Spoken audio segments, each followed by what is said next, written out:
This is our Business Strategy Game Company presentation by Ashley, Samantha, and Andrea.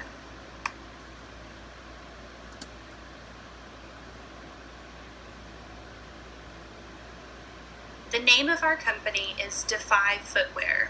Our strategic vision is to lead the athletic footwear industry by creating distinct athletic footwear to enhance player performance through efficient operations and high-quality materials and models.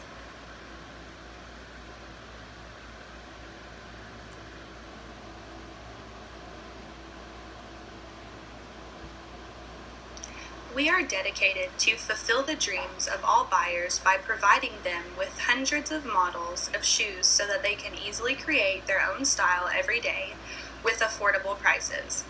Defy Footwear knows that every person is very special and has to be represented by different models of shoes.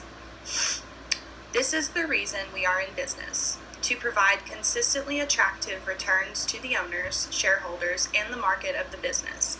Our dream is to be one of the most well-known and prestigious athletic shoe brands on the planet by providing at least one pair of shoes for every single person all around the world.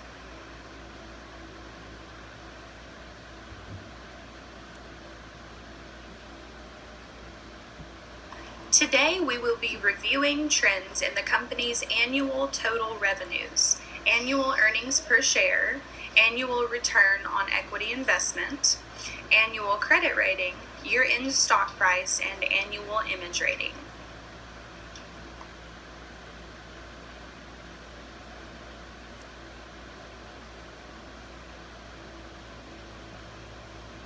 Here we have the annual total revenues and the annual earnings per share. As you can see in the beginning for the net revenues, we had a slow start, but from year 12 to year 16, we had $150,000 in increase and was able to maintain that until the end of year 16. Then we declined from year 16 to 17 and went back up from year 17 to 18. Finally, we declined from year 18 to 19, leaving us at about $550,000, which was still $100,000 more than where we started at in year 10. With the EPS, we stayed steady through the first 2 years and then saw an increase and decrease during the next 2 years.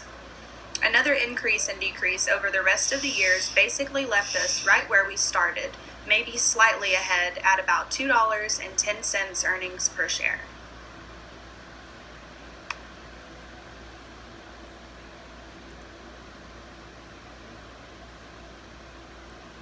On our ROE, we started with a slight decrease and then had an increase from 18% to 25%.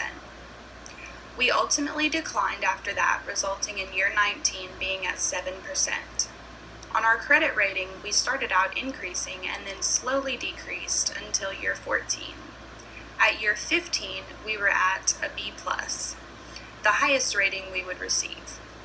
After year 15, we declined, finally getting a C+ credit rating.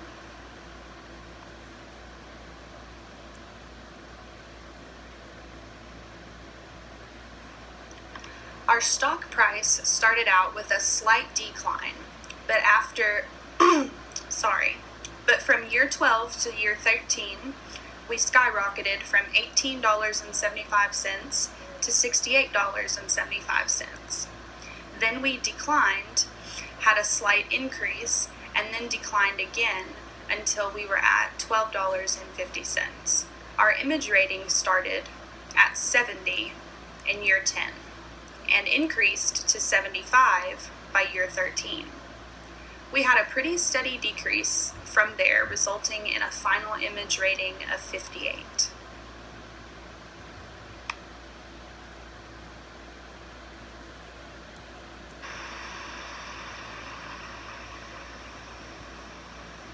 Our performance targets for the next 2 years include our EPS for year 20,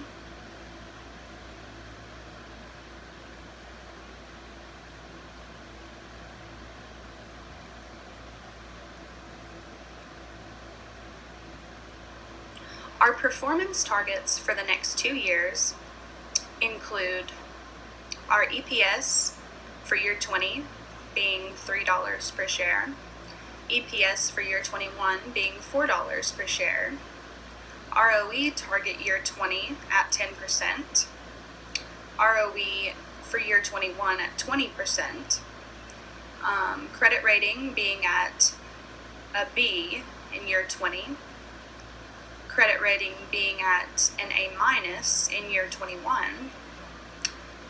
For year 20, we wanted an image rating of 65. For year 21, we wanted an image rating of 80. And we wanted our stock price to be 25 in year 20. And we wanted our stock price to be 50 in year 21.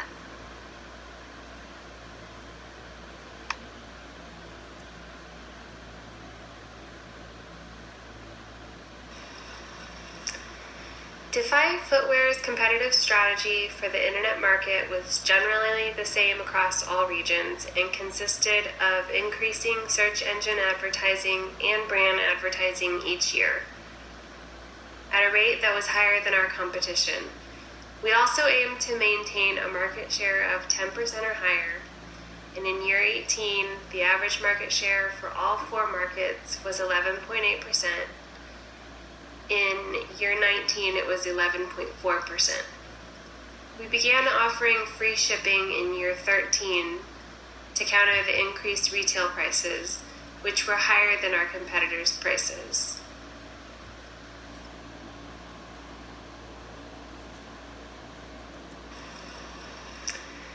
Defy Footwear's competitive strategy for the internet market was generally the same across all regions and consisted of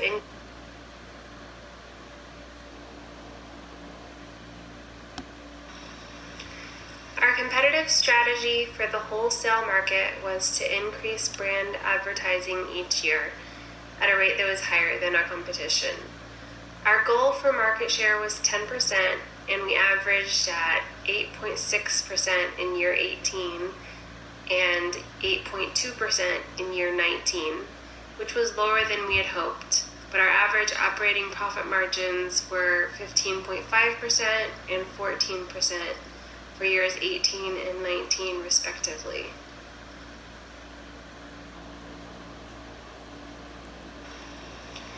Our competitive strategy for the wholesale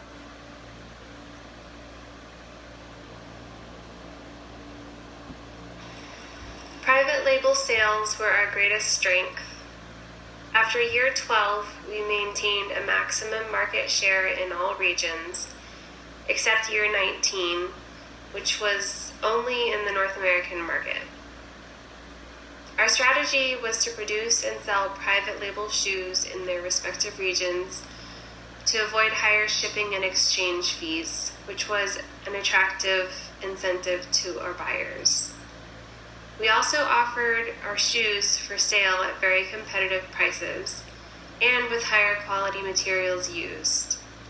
We also maintained an average global margin over direct costs of $9.65 per pair of shoes sold.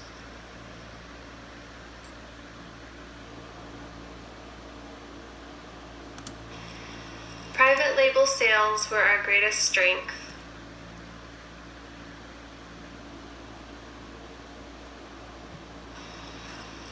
The production strategy used by our company consisted of utilizing zero overtime, providing incentive pay and fringe benefits for production workers, maintaining average global production costs per pair sold of $29, and in year 19, the average incentive pay as a percentage of regular compensation was 9.15%.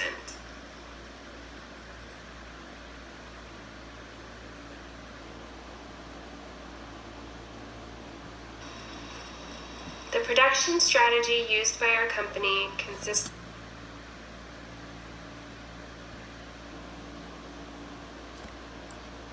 in regards to our finance strategy, when it comes to stock issues and repurchases, we attempted to purchase as much stock as possible. As the company started to decline, we issued stock in order to maintain a positive cash balance, trying to avoid taking out large loans and avoiding a negative cash balance, which would result in an overdraft loan.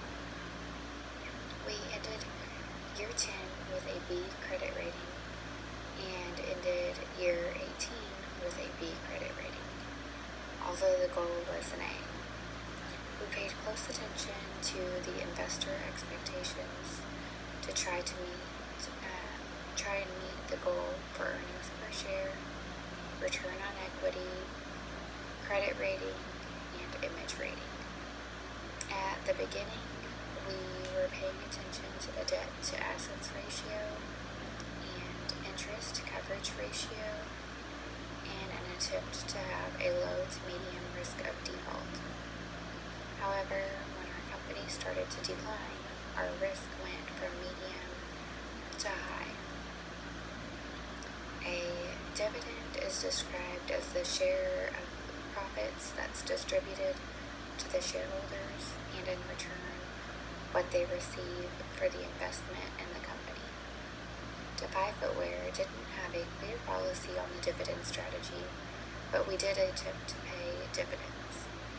In the next 2 upcoming years, I don't think it would be beneficial for Defy Footwear to have dividend increases, being that the company is not performing well.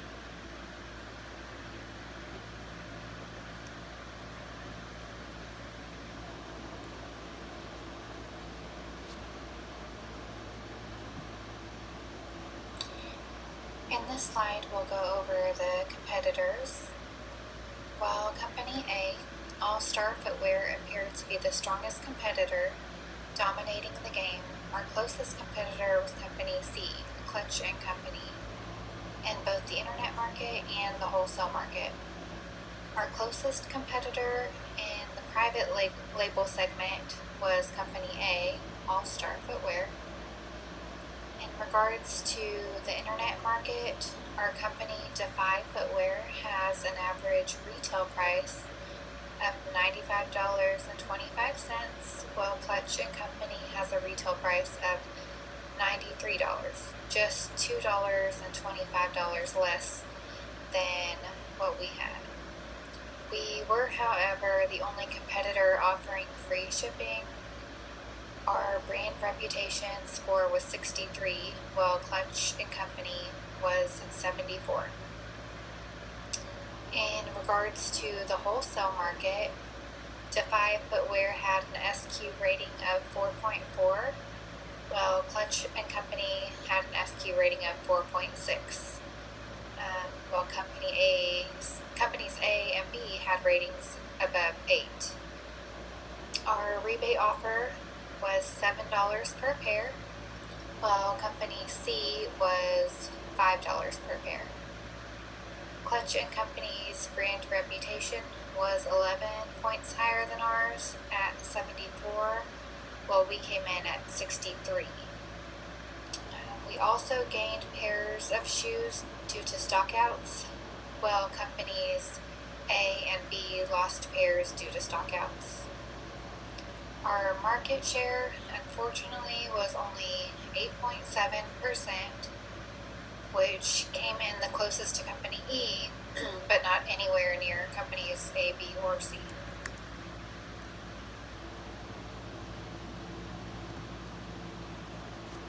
If the simulation were to continue, the actions we would take to outcompete these close rivals would include the following. In the internet market, we would discontinue offering free shipping, attempt to raise our SQ rating, offer more model availability, and spend a bit more on brand advertising. We would also bid higher on celebrities to gain their endorsements so that we would have a higher celebrity appeal, which is one area that we are lacking in. We would also attempt to have more online orders and pairs sold.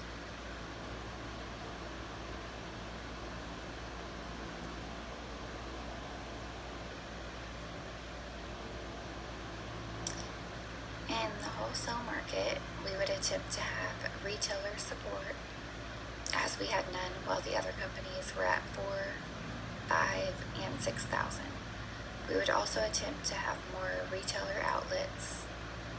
The other actions we would take in the wholesale market are similar to the internet market, being raising the SQ rating, offering more model availability, gaining more celebrity contracts, and have a better brand reputation, while also hopefully getting more pairs sold.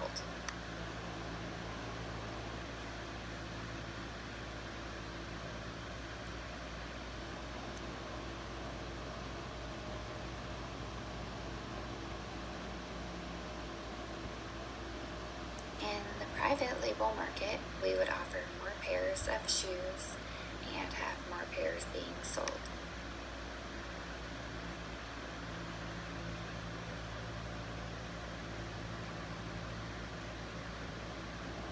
In the private label market, we would offer more pairs of shoes and have more pairs being sold.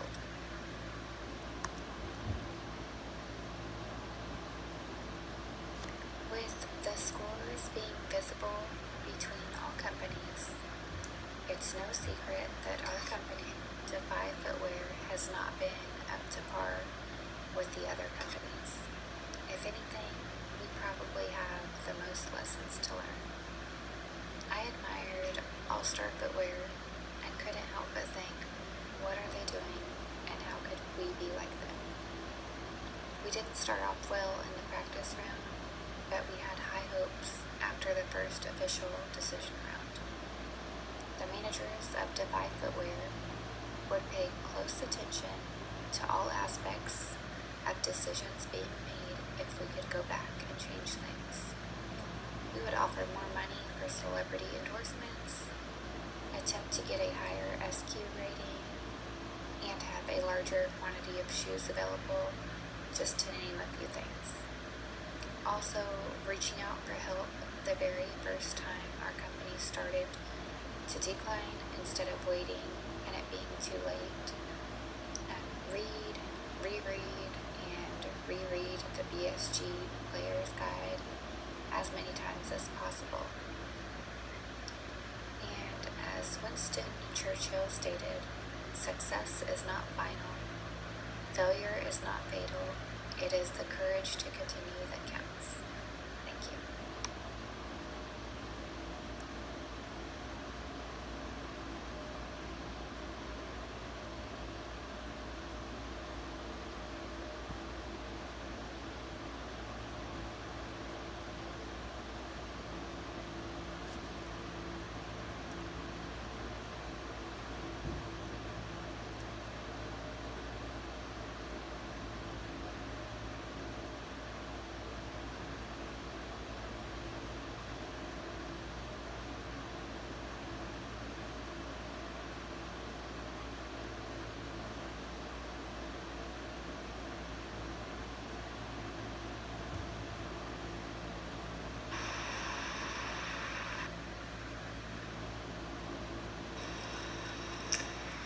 Defy Footwear's competitive strategy for the internet market was generally